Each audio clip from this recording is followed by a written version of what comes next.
depict her in eroticized fashion. Contrary to the historical sources which state they only found small pricks on her arm, she is shown pressing the asp against her breasts, sexualizing her act of self-violence. Her sexuality is vilified through her act of suicide, and similar to Rickson's image, a tension is created in the audience that seems to both repel and attract. The audience is turned into a voyeur through the portrayal of her death scene as a form of sexual ecstasy. Her sexuality, which is established as her power and captivates the viewing audience, turns to violence and destruction of life in its connection to death within this image.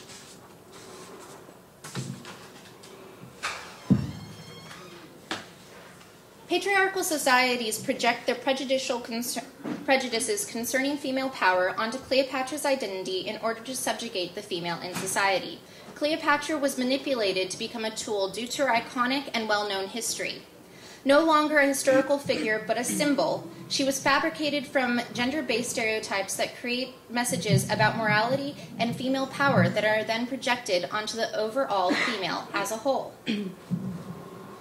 The emphasis on her sexuality, both in ancient propaganda and later visualizations, are used to limit and confine female power to sexual and physical beauty. These were then vilified as socially unacceptable and dangerous, justifying and promoting the marginalization of female power. The visualizations combine sexuality, death, suicidal self-violence, constructing a moral message against female sexual promiscuity, stating that female freedom and sexuality is dangerous.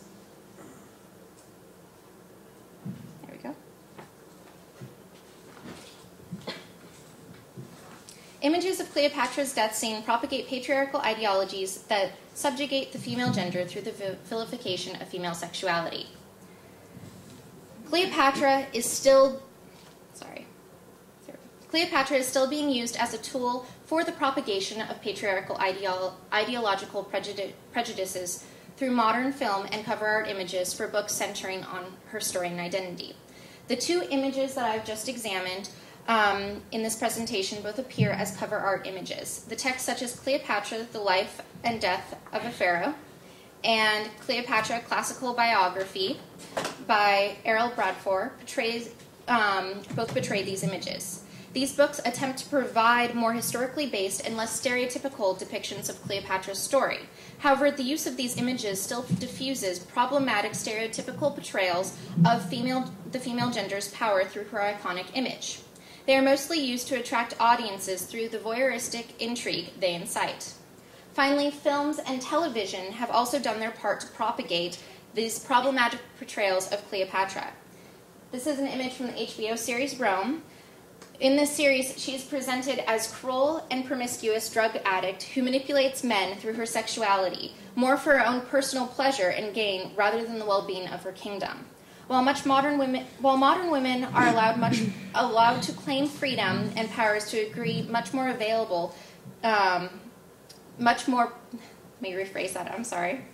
While modern women are allowed to claim freedoms and powers to agree previously unavailable to their gender, this power is still visually sexualized and martialized in popular media. Furthermore, the identity of Cleopatra is still manipulated in order to propagate stereotypical prejudices against women and limit female power under patriarchal ideological assumptions of what is morally unacceptable behavior. Thank you. And before I end, I would also like to thank my FMP cohorts. They have all been such a support. I have to say, one of the best things about this program is that it really does build a support network for you here. Thank you. So, I think that's the very first thing we should say. I should say in introducing Tracy Garcia, and that is that she's very much about bringing community together, and I really have enjoyed working with her and working on research and putting that in relationship to community. So my name is Professor Marcia Ochoa. I'm an anthropologist, and I am currently in the Community Studies Department, and next year I will be in Feminist Studies. My work is primarily around the production of femininity among transgender women and beauty pageant contestants in Venezuela. So I do a lot of work on what's called the ethnography of media. And so when Tracy came, I actually first met Tracy when I lectured at her anthropology class. I gave a very long lecture, which I do at times, around the ways that transgender women and the nation of Venezuela negotiate marginality through glamour. And in that is kind of trying to think about the violence of marginality and also the way people survive it and think about surviving it. So when Tracy came interested in doing some work at the beginning of winter quarter with FMP, or at the end of fall quarter, I think it was, yeah. I was happy to help her develop a program that she might work out of her own research, but I also had this great data set that I wanted to work with somebody on, and so I kind of gave her the option of either one. Hopefully I didn't force you too much into my data set, but sometimes professors will do that.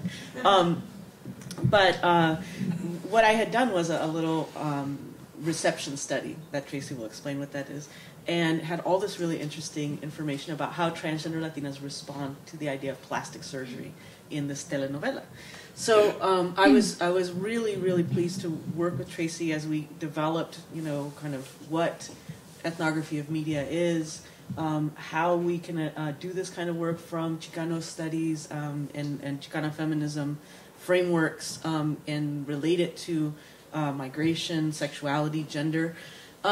So let me tell you a little bit about Tracy, which is what I'm supposed to be doing. Tracy, and there's some of this stuff that she didn't even tell me, because Tracy's one of those people who, she won't tell you all of the whole story right away. She'll just let you figure it out as you kind of go along. And usually it means that she doesn't toot her own horn very much. Like, she doesn't kind of tell you what she's accomplished. So I've been working with Tracy to try to say a little bit more about how cool she is and what she does. And so when I got this biography from her that she sent me, I thought, this is great. I mean, this is stuff I didn't even know. And I'm so pleased that Tracy's been able to develop her research in this program.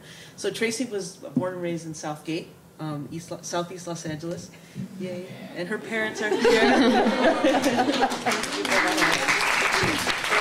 They just got here from the 5. I was very impressed.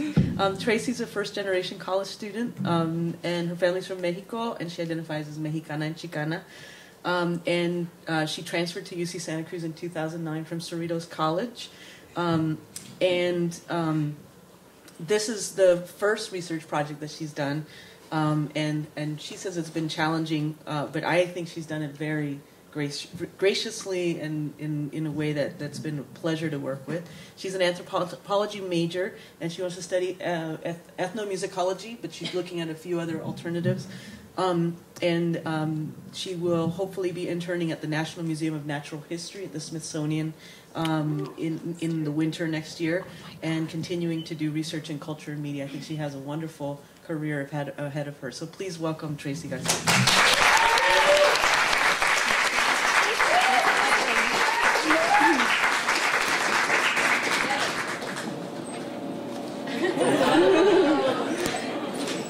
Thank you, Professor Ochoa, for that amazing introduction. Again, my name is Tracy Garcia, and thank you everyone for being here. The title of my presentation is Transgender Latinas' Expectations of the Feminine Body in Sin Tetas No Hay Paraíso, which loosely translates into Without Breasts, There Is No Paradise.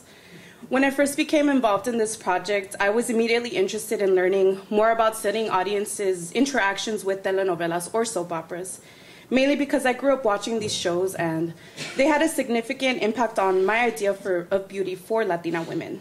Also, I wanted to understand how transgender Latinas responded to the images of the female body and whether or not their body image is also affected by these dominant forms of beauty, which obviously do not represent the majority of female viewers. So my research is based on the reception study that was conducted by Professor Ochoa in 2008. She developed this study with an HIV prevention organization in San Francisco called ELA that serves transgender Latina immigrants. Reception studies involve the study of audiences' interpretations and uses of media text and technologies, which in this case includes telenovelas. My data also includes focus group discussions that were facilitated by a research assistant and were conducted in Spanish. which make up the primary source of my analysis. When I talk about transgender Latinas or trans Latinas, I'm referring to those individuals who are male to female, M to F, that is, they were born with male bodies and have transitioned or are transitioning into female bodies. They identify as women. They are from different parts of Latin America, including Mexico, Cuba, and Guatemala, and they currently reside in the United States. The number of participants varied from 6 to 8 people, and all of them participated in the screenings of the telenovela, as well as the 6 focus group sessions immediately following each screening. The media text that I analyzed for this project is the 2006 Colombian soap opera, Sin Tetas No Hay Paraíso. There have been many adaptations of this. There have been many adaptations of this telenovela, including Mexico's version, Sin Senos No Hay Paraíso. The story centers on 17-year-old Catalina from Pereira, Risaralda in Colombia. Catalina joins her neighborhood friends in the prepago, or the prepaid sex work they do with the Colombian drug traffickers. The main theme in the show deals with Catalina's dissatisfaction with her small breasts and the events that occur before and after she gets breast implants. I want to show you a clip of the first episode that provides a glance at the insecurities that Catalina feels throughout the show.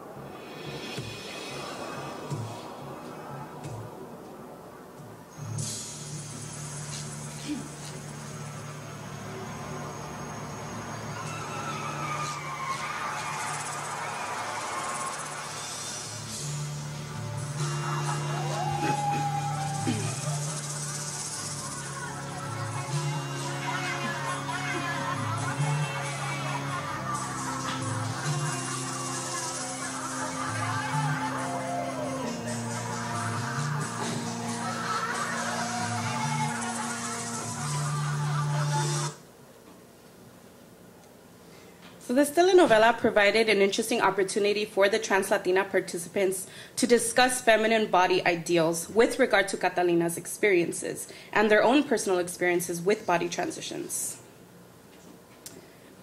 I began my research with a textual analysis of the telenovela, which included viewing the show in its entirety and keeping a notebook with my reactions. When I finished the viewing, I moved on to the thematic analysis of the focus group data. This consisted of coding the 75 pages of the 6 focus group sessions to look for the dominant recurring themes that the participants discussed, which included body modification, self-esteem, and sex work. This brings me to my research focus.